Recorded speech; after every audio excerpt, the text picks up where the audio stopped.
Hello friends, నేను మీ Durga. Welcome back to our channel. ఈరోజు మనం గుత్తి వంకాయతో ఫ్రైని చాలా టేస్టీగా సింపుల్గా ఎలా తయారు చేసుకోవాలో చూద్దాం. వంకాయ అనగానే మనకి గుత్తి వంకాయ ఫ్రై అంటే చాలా ఇష్టంగా తింటారు కదా. అది సింపుల్గా చేసుకునే విధానంలో చేసుకుంటే మనం చాలా చాలా టేస్టీగా తయారు చేసుకోవచ్చు. ఇలా వంకాయలు ఫ్రెష్గా ఉండేటట్టు తీసుకోవాలి. బాగా పెద్ద సైజులో కాకుండా చిన్నవి కానీ లేకపోతే మీడియం సైజులో ఉన్నవి కానీ తీసుకోవాలి. ఇక్కడ నేను తీసుకున్న వంకాయలు 1/2 కేజీ వంకాయలు. వీటిని ఇలా ఘాట్లు పెట్టుకోవాలి. 4 అయినా పెట్టుకోవచ్చు. నేనైతే ఇక్కడ 6 ముక్కలుగా ఘాట్లు పెట్టుకున్నాను. ఎందుకంటే చక్కగా ఉడుకుతాయి. కొద్దిగా మీడియం సైజులో ఉన్నాయి కాబట్టి ఇలా పెట్టుకున్నాను. చిన్నవైతే 4 ముక్కలుగా సరిపోతాయి. ఇలా ఘాట్లు పెట్టుకున్న తర్వాత లోపల కొద్దిగా సాల్ట్ని జల్లుకొని దాన్నంతా కూడా స్ప్రెడ్ చేసుకోండి. అలా సాల్ట్ వేసి రుద్దటం వలన చక్కగా వంకాయ అంతా కూడా మనం మగ్గపెట్టినప్పుడు మగ్గుతుంది. మరియు ఈలోగా కండ్రెక్కకుండా కూడా ఉంటుంది. ఉప్పు లేకుండా చప్పగా లేకుండా ఉండటం కోసం ఇలా సాల్ట్ రాసి అట్టిపెట్టండి. ఇలా అన్నీ కట్ చేసుకున్న తర్వాత అన్నిటికీ కూడా సాల్ట్ పూసేసి దాన్ని ఆయిల్లో ఫ్రై చేసుకుందాము. ఇక డీప్ ఫ్రై ఏమీ అక్కర్లేదండి. కొద్దిగా నూనె వేసుకుని ఫ్రై చేసుకుంటే సరిపోతుంది. ఇలా కట్ చేసుకునేటప్పుడు లోపల పుచ్చులు ఏమన్నా ఉంటే వాటిని తీసేయండి. పుచ్చులు లేకుండా చూసుకోండి మ్యాక్సిమం వంకాయలు తీసుకునేటప్పుడే. మరి బాగా ముదురు రంగులో వంకాయలు కాకుండా కొంచెం ఇలా లేత రంగులో ఉండే వంకాయలు అయితే చక్కగా టేస్ట్గా ఉంటాయి. ఒక బాండీని పొయ్యి మీద పెట్టుకుని దానిలో 5-6 టీ స్పూన్ల వరకు నూనెని వేడి చేసుకోండి. ఆయిల్ బాగా ఎక్కువేం అక్కర్లేదు.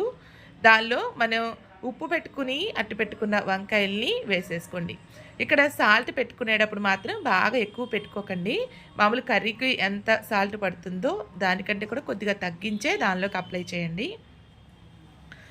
ఇలా కొద్దిగా ఫ్రై అయిన తర్వాత మూత పెట్టుకుని 2 నిమిషాల పాటు మగ్గ పెట్టుకోండి. 2 నిమిషాలు అయిన తర్వాత మూత తీసుకుని ఇంకోవైపు టర్న్ చేసుకుని మళ్ళీ మూత పెట్టుకుని ఇంకో 2 నిమిషాలు మగ్గ పెట్టుకోండి. ఇప్పుడు మనకి చక్కగా వంకాయ అనేది మగ్గిపోతుంది.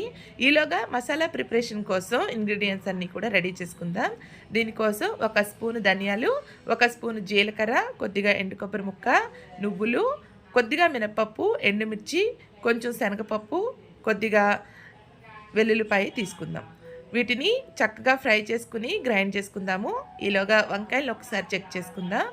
ఇలా వేగిపోయి మనకు తెలుస్తుంది కదా, చక్కగా మెత్తగా అయిపోతుంది. అలాంటప్పుడు మనం వంకాయలన్నీ కూడా బయటికి తీసేసుకోవచ్చు. ఆయిల్లోనే మళ్ళీ ఫ్రై చేసుకోవచ్చండి.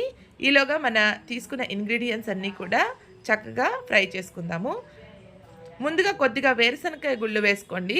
ఆ తర్వాత మిగిలిన పప్పులన్నీ కూడా వేసేసుకోండి. ఎందుకంటే వేరుశనగ గుళ్ళు వేగడానికి కొంచెం టైం పడుతుంది కదా, అందుకని అవి కొద్దిగా వేగిన తర్వాత మిగిలిన వాటన్నిటిని కూడా వేసేసుకోండి. ఇలా శుభ్రంగా వేగిన తర్వాత చల్లారనిచ్చి గ్రైండ్ చేసేసుకోండి పౌడర్ లాగా. వెల్లుల్లిపాయ కూడా వేసి గ్రైండ్ చేసుకోండి. మనకి ఈలోగా వేయించి పెట్టుకున్న వంకాయలు కూడా చల్లారి ఉంటాయి కదా, ఆ చల్లారిన దానిలో మనం గ్రైండ్ చేసుకుని అట్టు పెట్టుకున్న పప్పుల పొడిని కూడా చక్కగా పెట్టేసుకుని ఇలా ఒత్తేసుకోండి. ఇలా ఒత్తేసుకోవడం వల్ల వంకాయ మనం ఫ్రై చేసినప్పుడు ఊడకుండా ఉంటుంది. ఇలా అన్ని వంకాయల్లోనూ లోపల మనకి స్టఫింగ్ అనేది పెట్టేసుకుని రెడీ చేసేసుకుందాము. తర్వాత ఇందాక వంకాయ వేయించిన బాండిలో కాకుండా వేరే బాండిలో ఆయిల్ వేసుకోండి. ఎందుకంటే కొంచెం మాడే ఛాన్స్ ఉంటుంది కాబట్టి వేరే బాండిలో కొంచెం ఆ వంకాయలు వేసిన నూనె వేసేసుకుని కారం పెట్టుకున్న వంకాయలన్నింటినీ కూడా జాగ్రత్తగా నూనెలో వేసుకుని గట్టిగా కదపకుండా కొద్దిగా కదుపుకుంటూ వేయించుకోండి.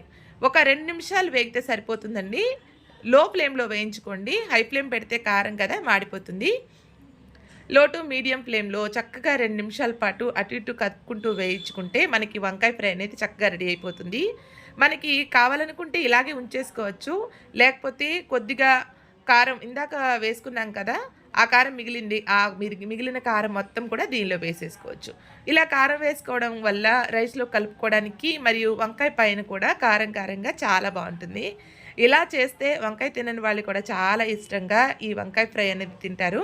ఒక్కసారి ఇలా ట్రై చేసి చూడండి. గుత్తి వంకాయ ఫ్రై అంటే ఇష్టం లేని వాళ్ళు చాలా తక్కువ మందే ఉంటారు కదా. వీడియో నచ్చినట్టయితే తప్పకుండా మా ఛానల్ని సబ్స్క్రైబ్ చేసుకుని పక్కనున్న బెల్ ఐకాన్ క్లిక్ చేయండి. మీ ఫ్రెండ్స్కి ఫ్యామిలీ మెంబర్స్కి షేర్ చేయండి. Thanks for watching.